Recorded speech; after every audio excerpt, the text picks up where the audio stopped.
Guys, അപ്പം നമ്മൾ പുതിയൊരു സ്ഥലത്താണ്. അപ്പം ഒരു സ്ഥലത്താണ്. അപ്പം ഒരു സാധനം കിട്ടിയിട്ടുണ്ട് ഗൈസ്. അപ്പം അതിലൊന്ന് മുട്ടിയൊക്കെ വെച്ച് അപ്പം തട്ടിക്കൂട്ടിയാണ് ക്യാമറ ഒക്കെ വെക്കണേ. അപ്പം തെറ്റുണ്ടെങ്കിൽ ക്ഷമിക്കണം. അങ്ങനെ സാഹചര്യമൊന്നുമില്ല വെക്കുന്നവർക്ക്. ഈ സ്ഥലത്താണ് നമ്മൾ വെക്കണേ.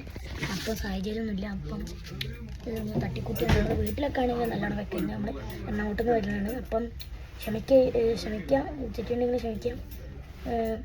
ലൈക്ക് ചെയ്യുക, ഷെയർ ചെയ്യുക, കമൻറ്റ് ചെയ്യുക, സബ്സ്ക്രൈബ് ചെയ്യുക. തെറ്റിയാൽ ക്ഷമിക്കണം.